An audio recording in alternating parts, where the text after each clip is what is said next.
Doctor APJ Abdul Kalam ಸೇವಾ ಸಮಿತಿ ವತಿಯಿಂದ ಮಹಿಳಾ ದಿನಾಚರಣೆ ಅಂಗವಾಗಿ Jayanagar Yuvapatha ಆಡಿಟೋರಿಯಂನಲ್ಲಿ ಭವ್ಯವಾಗಿ star women award 2026 ಕಾರ್ಯಕ್ರಮ ಆಯೋಜಿಸಲಾಯಿತು. ಈ ಕಾರ್ಯಕ್ರಮದಲ್ಲಿ ವಿವಿಧ ಕ್ಷೇತ್ರಗಳಲ್ಲಿ ಸಾಧನೆ ಮಾಡಿದ ಮಹಿಳೆಯರನ್ನು ಗೌರವಿಸಲಾಯಿತು. ಕಾರ್ಯಕ್ರಮದ ಮುಖ್ಯ ಅತಿಥಿಗಳಾಗಿ ಡಾಕ್ಟರ್ ಅನಸೂಯ ಮಂಜುನಾಥ್ ಹಾಗೂ ಶ್ರೀಮತಿ ರೂಪಾ ಆರ್ ಅವರು ಭಾಗವಹಿಸಿದರು. ಮಹಿಳಾ ಆಯೋಗದ ಮುಖ್ಯ ಕಾರ್ಯದರ್ಶಿಗಳು ಆಶಾ ಸಬ್ ಇನ್ಸ್ಪೆಕ್ಟರ್, ಮಹಿಳಾ ವಿಭಾಗ ಶಿವಾನಿ, ಇಸ್ರೋ ವಿಜ್ಞಾನಿಗಳು ಅನುರಾಧ ವೆಂಕಟೇಶ್, ಕ್ಯಾಪ್ಟನ್ ಪ್ರಜ್ವಲ್, ಅವರ ತಾಯಿ ಶಾಂತರಾಮಸ್ವಾಮಿ, ಡಾಕ್ಟರ್ ಅಪೂರ್ವ ರೆಡ್ಡಿ ಹಾಗೂ ಸಮಿತಿ ಅಧ್ಯಕ್ಷೆ ಶಾಲಿನಿ ಗಿರಿ ಉಪಸ್ಥಿತರಿದ್ದರು. ಈ ಸಂದರ್ಭದಲ್ಲಿ 1 ಮಿನಿಟ್ ಉಮಾ, ಯಶಸ್ವಿನಿ ಅರಸ, ಸಂಧ್ಯಾ ಪ್ರಭು, ಕೃಷ್ಣವೇಣಿ, ರಜನಿ ಶಾಸ್ತ್ರಿ, ರೂಪಾ ಜಯಾನಂದ, ವಿದ್ಯಾ ಪ್ರಭು, ಶಾಲಿನಿ ಮೂರ್ತಿ, ಶಾರದಾ ಮಣಿ, ಮೋಹಿನಿ ಜೋಶಿ, ರಾಧಾ ಶಾನಬೋಗ್, ಸುಗುಣ ದೀಪಕ್, ವಿಜಯಲಕ್ಷ್ಮಿ, ಶಾಂತ ಅನಿಲ್, ಗುರು ಪಂಕಜ್, ಭವಾನಿ ಶರ್ಮಾ, ಆಶಾ ನೆಲ್ಸನ್, ಮಾಲಿನಿ ಅನ್ವೇಕರ್, ಲತಾ ಗಣೇಶ್ ಶೇರ್ ಸೇರಿದಂತೆ ಅನೇಕ ಸಾಧಕಿಯರಿಗೆ ಸ್ಟಾರ್ ವುಮೆನ್ ಅವಾರ್ಡ್ ನೀಡಿ ಸನ್ಮಾನಿಸಲಾಯಿತು. ಈ ಕಾರ್ಯಕ್ರಮವು ಮಹಿಳಾ ಸಾಧನೆಗೆ ಪ್ರೋತ್ಸಾಹ ನೀಡುವ ಮಹತ್ವದ ವೇದಿಕೆಯಾಯಿತು.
ಕೂಡ ಅದು ತುಂಬಾ ಕಡಿಮೆ ಅಂತ ಅನ್ಸುತ್ತೆ.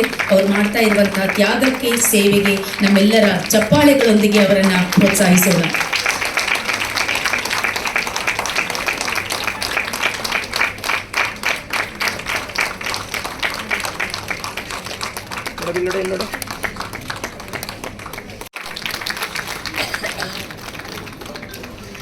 ಎಲ್ಲಿರ್ತೇನೆ ನಾನಲ್ಲೇ, ನೀನೆಲ್ಲೋ ನಾನಲ್ಲೇ. ವಾಯ್ಸ್ಗೆ ಸಂಗಿ ಆಗ್ಬಿಟ್ಟೆ, ಸಾಂಗ್ ಬರಾಡ್ಬಿಟ್ಟಿದ್ದೀನಿ.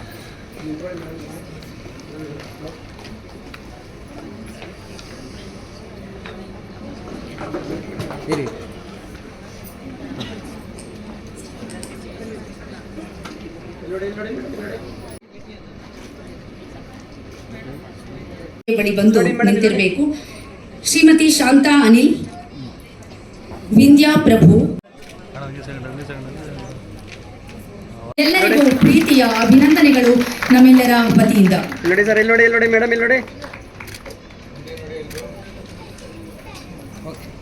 ನಿಮಗೆ ಇನ್ನಷ್ಟು ಯಶಸ್ಸು ಸಿಗಲಿ ಅಂತ ಹಾರೈಕೆಗಳೊಂದಿಗೆ ಈಗ ನಮ್ಮ ಕಾರ್ಯಕ್ರಮಕ್ಕೆ ವಿಶೇಷ ಅತಿಥಿಯಾಗಿ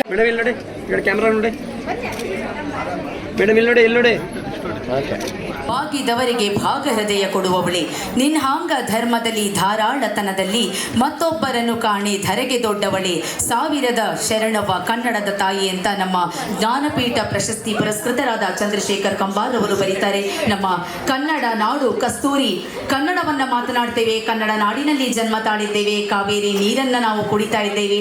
ನಮ್ಮ ಕನ್ನಡ ನಾಡಿಗೆ ಈ ಒಂದು ಶುಭ ಸಂದರ್ಭದಲ್ಲಿ ನಮ್ಮೆಲ್ಲರ ಸಾಷ್ಟಾಂಗ ನಮಸ್ಕಾರಗಳನ್ನ ತಿಳಿಸುತ್ತಾ ಅಂತ ಹೇಳ್ತಾ, and last but not the least, ನಮ್ಮ ದೇಶದ 2 ಕಣ್ಣುಗಳು ಅಂದ್ರೆ ಒಂದು ರೈತ, ಮತ್ತೊಬ್ಬ ಯೋಧ. ಆತ್ಮವಿಲ್ಲದ ದೇಹಕ್ಕೆ ಬೆಲೆ ಇಲ್ಲ. ನಮ್ಮ ರಾಷ್ಟ್ರದ ಆತ್ಮ, ನಮ್ಮ ದೇಶದ ಆಧಾರ ಸ್ತಂಭ, ನಮ್ಮ ರಾಷ್ಟ್ರೀಯ ಸಂಪತ್ತು, ಮಣ್ಣಿನಲ್ಲಿ ಅನ್ನವನ್ನು ಉತ್ಪಾದಿಸುವಂತಹ ಮಾಂತ್ರಿಕ ಕಲಾವಿದ ನಮ್ಮ ಭಾರತ ದೇಶದ ಸಮಸ್ತ ರೈತ ಬಳಗಕ್ಕೆ ಈ ಸಂದರ್ಭದಲ್ಲಿ ಒಂದು ಜೋರಾದ ಚಪ್ಪಾಳೆ ಬರಲೇಬೇಕು. ಕೊಡುವ ಮರಗಳು, ಫಲ ಕೊಡುವ ಮರಗಳನ್ನು ರಾಜ್ಯ ಉದ್ದಕ್ಕೂ, ರಾಜ್ಯ ಅಗಲಕ್ಕೂ, ರಾಜ್ಯದೆಲ್ಲೆಡೆ ಅದನ್ನು ನೆಟ್ಟಿ ಅದನ್ನು ಪೋಷಣೆ ಮಾಡಬೇಕು ಅನ್ನೋದು ಒಂದು ವಿಷನ್ನ ನಾನು ತೊಗೊಂಡೆ. ಅದನ್ನು ನಾನು ತೊಗೊಂಡಿದ್ದ ತಕ್ಷಣ ನನ್ನ ಸ್ನೇಹಿತರಿಗೆ ನಾನು ಅಪ್ರೋಚ್ ಮಾಡಿದೆ.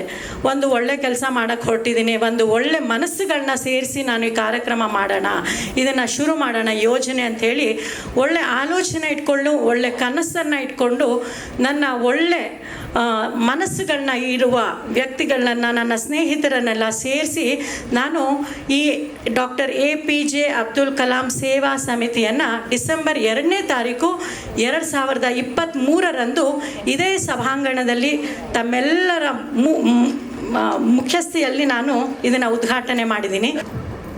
ನಾವು ಈಗ 50ನೇ ವರ್ಷದಂಥ ಅಂತಾರಾಷ್ಟ್ರೀಯ ಮಹಿಳಾ ದಿನಾಚರಣೆಯನ್ನು ಆಚರಿಸ್ತಾ ಇದ್ದೀವಿ.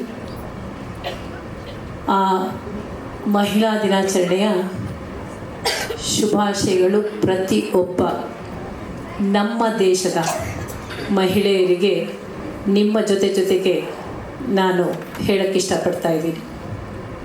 ಈ ಮಹಿಳಾ ದಿನಾಚರಣೆ ಪ್ರಾರಂಭವಾದದ್ದೇ ಒಂದು ವಿಶೇಷ. 1907 ಮಾರ್ಚ್ನಲ್ಲಿ ಮೊದಲನೇದಾಗಿ ನ್ಯೂಯಾರ್ಕ್ ಸಿಟಿನಲ್ಲೇ ಪ್ರಾರಂಭ ಆದದ್ದು. 15,000 ಮಹಿಳೆಯರು ತಮ್ಮ ವೋಟ್ ಹಾಕೋ ಹಕ್ಕಿಗೆ ಮತ್ತು ಅವ್ರು ಮಾಡೋ ಕೆಲಸಕ್ಕೆ ಸರಿಯಾದ ವೇತನ ಸಿಗಬೇಕು ಅನ್ನೋದಕ್ಕೆ ಪ್ರಶಾಂತವಾಗಿ ಅವರು ಮಾಡಿದ ಹೋರಾಟಕ್ಕೆ 1975 ಮಾರ್ಚ್ 8ನೇ ತಾರೀಕು ವಿಶೇಷವಾಗಿ ವಿಶ್ವಸಂಸ್ಥೆ ಅಂತಾರಾಷ್ಟ್ರೀಯ ಮಹಿಳಾ ದಿನಾಚರಣೆಯನ್ನು ಆಚರಿಸೋಕ್ಕೆ ಪ್ರಾರಂಭ ಮಾಡಿತು. I am the first person in the entire world to kind of tell a parent if it is a boy or a girl. Okay, as a doctor, when a mother delivers, ನಾನೇ ಅವ್ರಿಗೆ ಹೆಣ್ಮಗುನ ಗಂಡ್ಮಗುನ ಅಂತ ಹೇಳ್ತೀನಿ. And every single time I see the difference, the reaction it comes when if it is a boy child and it is a girl child. And it happens in every family, rich, poor, educated, non-educated, you name it, and I see the difference. Forget about them. I think second baby ಆದಾಗ first baby ಹೆಣ್ಪಾಪು ಆಗಿದೆ, second baby ಹೆಣ್ಪಾಪು ಆದಾಗ sometimes I myself after all these years also sometimes I feel second ಹೆಣ್ಪಾಪು ಆಯ್ತಾ. That is how deeply ingrained we have with respect to the male and female gender. I have twin boys. And when I got to know I was pregnant with twins, my first thought was that God, let it not be two girls, because I was so scared as to how I will be able to raise two girls in this world, because day in and day out I see everything that women have to kind of go through. ಇವತ್ತು ನಮ್ಮ doctor APJ Abdul Kalam ಸೇವಾ ಸಮಿತಿ ವತಿಯಿಂದ ಇವತ್ತು ಇಲ್ಲಿ ಯುವ ಪಥ ಆಡಿಟೋರಿಯಂನಲ್ಲಿ March 21 ಬೆಳಗ್ಗೆ ನಾವು ಆಯೋಜನೆ ಮಾಡಿದ್ವಿ ನಿಮ್ಮ ಸಮಿತಿ ವತಿಯಿಂದ ಅಂತಾರಾಷ್ಟ್ರೀಯ ಮಹಿಳಾ ದಿನಾಚರಣೆಯನ್ನು. ಸೊ ಇದರ ಅಂಗವಾಗಿ ನಮ್ಮ ಸಮಿತಿ ಬಗ್ಗೆ ಹೇಳಬೇಕು ಅಂದರೆ ನಾವು ಇದ್ರ ಬಗ್ಗೆ ಸಾಕಷ್ಟು ಸಲ ಹೇಳಿದ್ದೀವಿ. ನಮ್ಮ ಮೇನ್ ಉದ್ದೇಶ ಒಂದು ಫಲ ಕೊಡುವ ಗಿಡಗಳನ್ನು ನೆಟ್ಟು ಅದನ್ನು 3 ವರ್ಷ ಪೋಷಣೆ ಮಾಡಬೇಕು. ಅದು ಮರವಾಗಿ ಬಿಟ್ಟು ಅದನ್ನು ಹಣ್ಣು ಕೊಡೋವರೆಗೂ ಅದನ್ನು ಪೋಷಣೆ ಮಾಡಬೇಕು. ಹಾಗಾಗಿ ಇದರ ನಿಟ್ಟಿನಲ್ಲಿ ನಾವು ಸುಮಾರು ಸರ್ಕಾರಿ ಶಾಲೆಗಳು, ಜಯದೇವ, ಕಿಮ್ಸು, ಕಿದ್ವೈ ಈ ಥರ ತುಂಬ ಇದಕ್ಕೆ ಕಾರ್ಯಕ್ರಮಗಳಿಗೆ ಅಲ್ಲಿ ಹೋಗಿ ಗಿಡಗಳನ್ನ ನೆಟ್ಟಿದ್ದೀವಿ. ಆಮೇಲೆ ನಮ್ಮ ಅಬ್ದುಲ್ ಕಲಾಂ ಅವರ ಕನಸು ಏನಾಗಿತ್ತು, ಆದರ್ಶ ಏನಾಗಿತ್ತು, ಆದರ್ಶನ